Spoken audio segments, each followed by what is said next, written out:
Bonjour à toutes et tous, nous voici rendus à notre troisième et dernier volet sur notre triptyque intitulé Adieu enfance. Dans notre méditation du jour, nous allons réfléchir à ce qui fait de nous un adulte spirituel, l'enfant qui devient un homme en parcourant le chemin de sanctification que Dieu lui a tracé. Avant de débuter par le verset clé du jour, prenons le temps de nous rappeler brièvement les deux premiers volets de notre triptyque.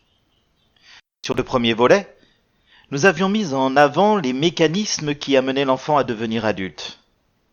Avec notre visuel Wilson, c'est le fait de prendre conscience de son environnement de manière aimante et non centrée sur lui-même qui amenait l'enfant à s'ouvrir à un état moins égoïste et plus soucieux de l'autre. Nous avions ensuite mis en évidence que l'apprentissage du statut d'adulte passait par la nécessité de faire ses propres choix et surtout d'assumer les conséquences de ses choix. Ce premier volet se concluait par la responsabilité de la base sur laquelle nous devons orienter nos choix.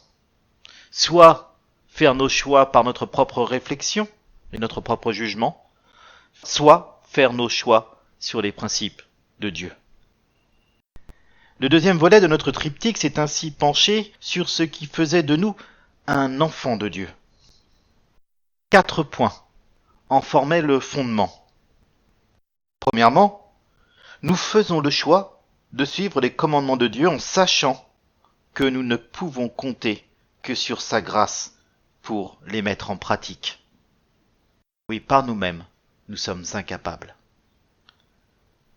Deuxièmement, nous devons croire dans la mort et la résurrection de Christ, dont le symbole visible encore aujourd'hui est l'acte du baptême. Troisièmement, est enfant de Dieu celui qui est attentif à sa famille d'adoption, que nous sommes appelés à aimer sincèrement et ardemment. Enfin, nous ne pouvons être enfants de Dieu si nous ne croyons à la résurrection, au jugement et à la vie éternelle avec notre Père céleste. Ce sont bien ces 4 points qui forment en Christ le fondement de notre nouvelle naissance, qui font de nous des enfants de Dieu. C'est un fondement qui est identique pour tous. Entrons maintenant dans ce mystère qui fera des enfants de Dieu que nous sommes des adultes spirituels qui honoreront notre Père céleste. Ouvrons pour ce faire notre Bible dans la première épître aux Corinthiens, au chapitre 3, afin de lire les versets 10 et 11.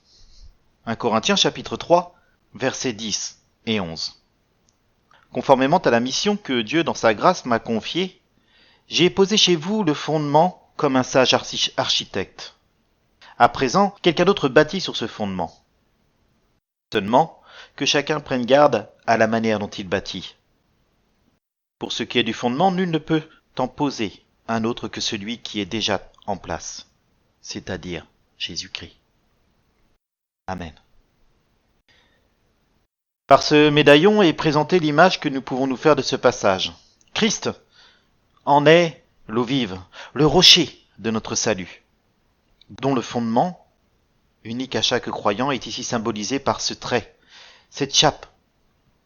Nous sommes ensuite, chacun et chacune, responsables de la manière dont nous bâtissons dessus toute notre vie durant, afin d'être un temple qui soit bon, qui plaise à Dieu et soit parfait à ses yeux. Ce passage de l'épître aux Corinthiens peut faire passer un léger frisson dans le dos, car il y a un avertissement solennel, que chacun prenne garde à la manière dont il bâtit. Bien chers frères et sœurs, nous sommes en effet responsables de la manière dont nous sommes appelés à vivre notre vie de rachetés, de cohéritiers de Christ, d'enfants de Dieu. C'est ce qui nous est rappelé en Philippiens chapitre 2, versets 12 et 13. Nous devons faire fructifier notre salut et c'est Dieu qui nous donne à tous ce vouloir et ce faire. C'est d'autant plus une gageure lorsqu'on se souvient de ce que dit l'apôtre Paul sur lui-même. Il dit ceci, « Je sais que le bien n'habite pas en moi. » Nous sommes pourtant dans l'obligation de faire fructifier notre salut. Alors, comment? À quel moment? La deuxième épître aux Corinthiens, chapitre 6, versets 1 et 2, nous dit que c'est ensemble. Non, nous ne sommes jamais seuls. C'est ensemble que nous devons œuvrer à cette tâche, présentement, sans attendre.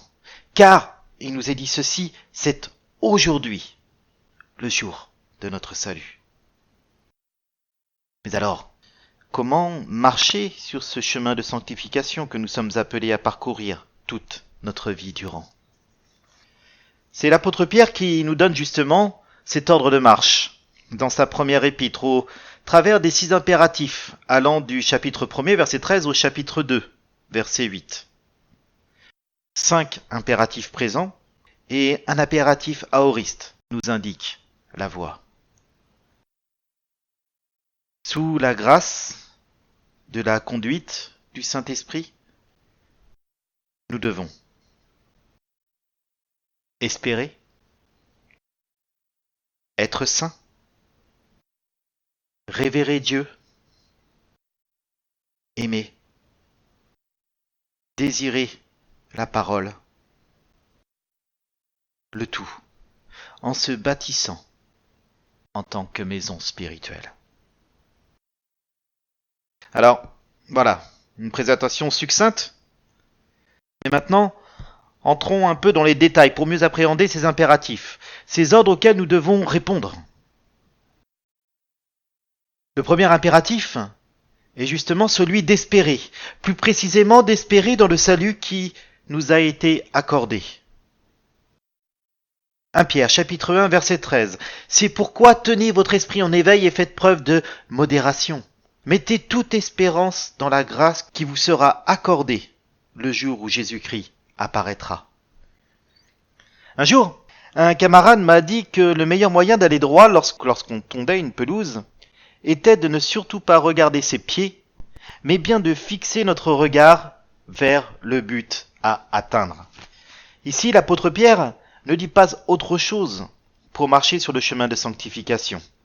Afin de le parcourir le mieux possible, nous ne devons jamais oublier quel est le point d'arrivée de ce chemin de vie, c'est-à-dire la pleine possession de notre héritage, le salut accordé par Dieu au travers du sang de Jésus-Christ. Pour ne pas détourner notre regard, Pierre nous donne 2 conseils, des participes présents dans la version grecque. Il faut tout d'abord tenir notre esprit en éveil, c'est-à-dire nous rappeler constamment du pourquoi nous marchons et qui nous le permet. Ce qui nous permettra ainsi de faire preuve de modération dans les épreuves que nous devons supporter. Oui, quoi que nous traversions dans ce chemin de vie de sanctification, Dieu ne m'abandonnera pas et l'objectif final est acquis.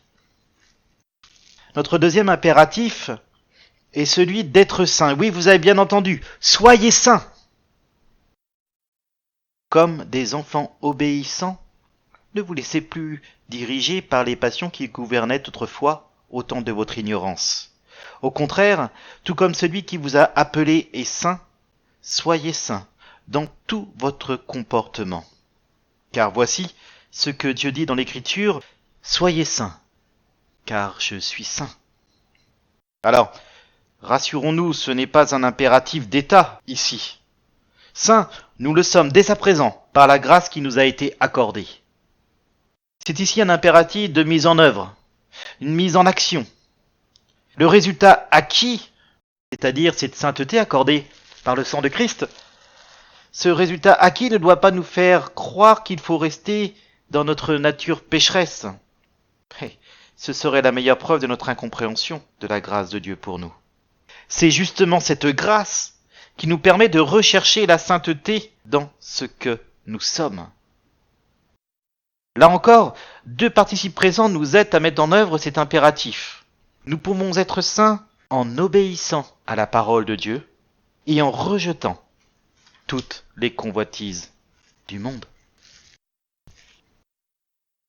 Le troisième impératif nous impose de révérer Dieu. Révérer Dieu. Qu'est-ce que cela veut dire ? Toujours dans la première épître de Pierre, chapitre 1, versets 17 à 21, ici particulièrement le verset 17, nous y lisons ceci. Dans vos prières, vous appelez Père celui qui juge impartialement tout homme selon ses actes. Par conséquent, pendant tout le temps de votre séjour en ce monde, que la crainte de Dieu inspire votre conduite. Oui, ce serait une grave erreur de croire que révérer Dieu serait de craindre en le voyant comme un père fouettard, si vous me permettez l'expression.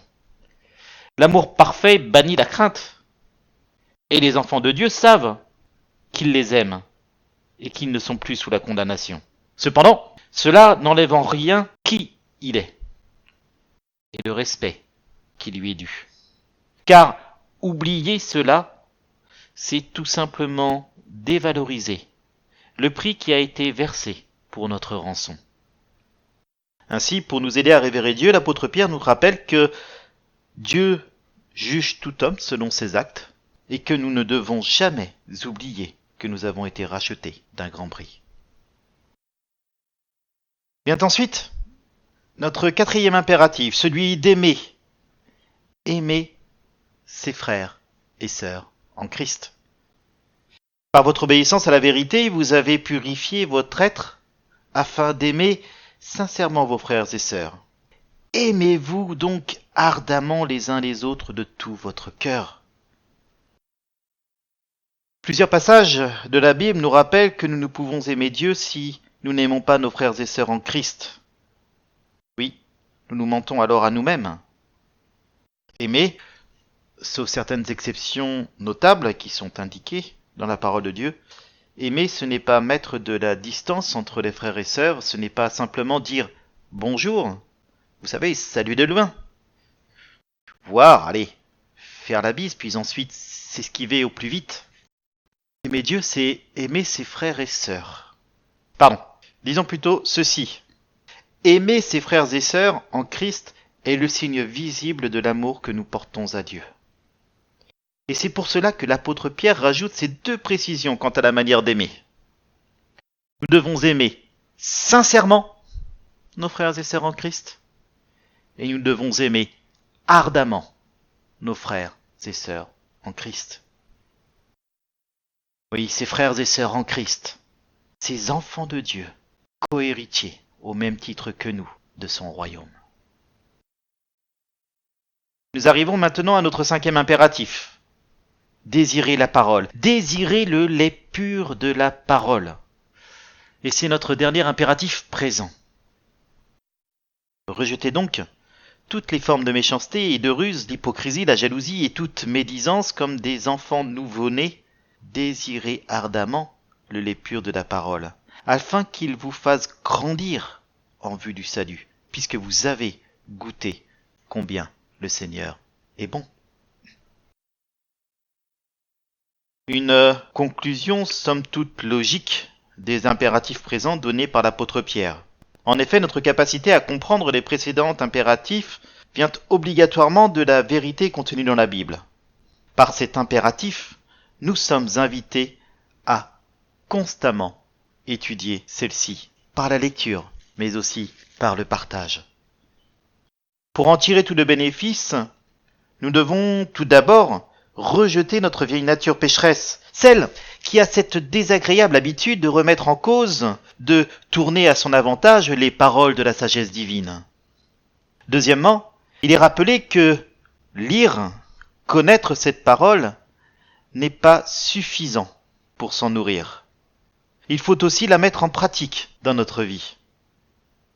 C'est ainsi que nous saurons combien le Seigneur est bon. Vient ensuite, et enfin, notre sixième impératif de la vie chrétienne, mais aussi le seul qui soit à l'impératif aoriste, une conjugaison inconnue dans notre langue française. Un aoriste qui amène l'idée d'inclusion. Et c'est bien ainsi qu'il faut prendre ce sixième et dernier impératif. Bâtissez-vous en tant que maison spirituelle. Tous les impératifs vus précédemment, ne peuvent se vivre que dans l'objectif de construire, de bâtir sur le fondement qu'est Christ, comme notre passage du chapitre 3 de la première épître aux Corinthiens nous le rappelait. Par ce dernier impératif, Pierre nous donne un aperçu de ce qu'est cet édifice dont Paul dit que nous sommes en responsabilité de sa construction. Approchez-vous de lui, car il est la pierre vivante, que les hommes ont rejetée, mais que Dieu a choisie, et à laquelle il attache une grande valeur.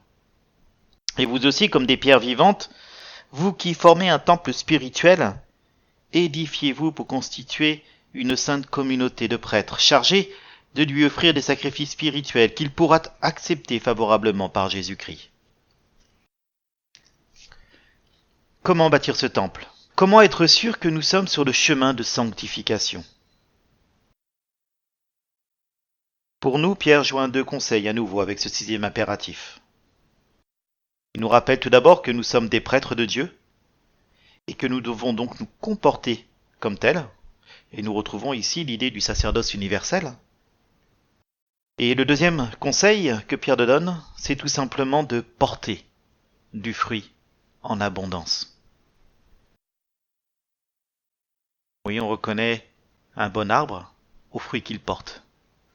Et celui qui marche sur le chemin de sanctification, celui qui devient un adulte spirituel, eh bien, porte lui aussi du fruit. Et c'est justement ce dernier conseil qui va nous servir pour le dernier point de notre méditation du jour. Porter du fruit. Porter du fruit, c'est la conséquence de ce cheminement sur la voie de la sanctification. C'est la conséquence de ce passage de l'état d'enfant à l'état d'adulte spirituel que nous sommes appelés à devenir et dont nous ne verrons cependant cette pleine éclosion qu'en présence de notre Seigneur. Nous voici donc fraîchement baptisés, pardonnés et enfants de Dieu. Nous nous retrouvons ainsi sur cette voie qui nous était avant interdite, que nous ne pouvions parcourir par nos propres forces. Par le sang de Christ, par la mort et la résurrection de Christ, et bien maintenant j'y suis sur ce chemin de sanctification. Animé par l'Esprit Saint qui me guide, m'encourage, me donne le vouloir et le faire, je me mets en marche. À chaque pas, j'ai en tête ces impératifs qui m'ont été donnés par l'apôtre Pierre. Rappelez-vous, espérez dans le salut, soyez saints car je suis saint, révérez Dieu, aimez vos frères et sœurs, désirez le lait pur de la parole pour enfin se bâtir en tant que maison spirituelle. Et j'avance parfois facilement, en sifflotant, en courant même, sous un soleil radieux. Mais parfois, en ahonnant, en trébuchant, en tombant, arc-bouté sous un orage de tourments. Mais cependant, j'avance. Et sur ce chemin de sanctification, je trouverai, quelles que soient les conditions,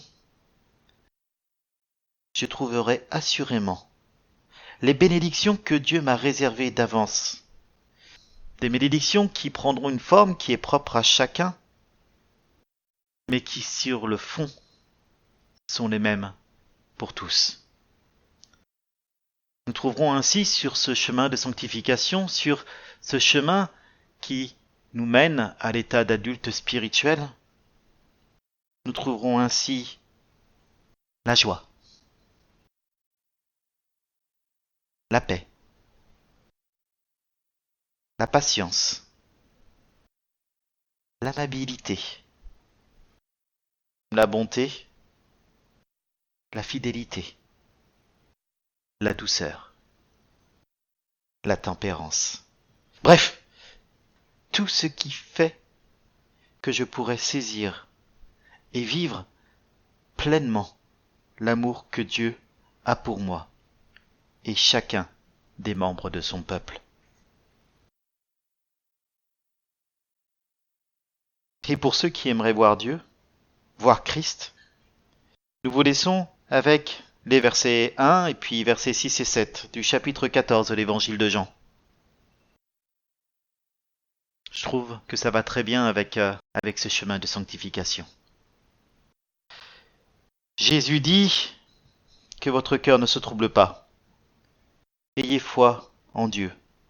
Ayez aussi foi en moi. Je suis, moi, le chemin, répondit Jésus, la vérité et la vie. Personne ne va au Père sans passer par moi. Si vous me connaissez, vous connaîtrez aussi mon Père. Et maintenant déjà, vous le connaissez. Vous l'avez même vu. Amen.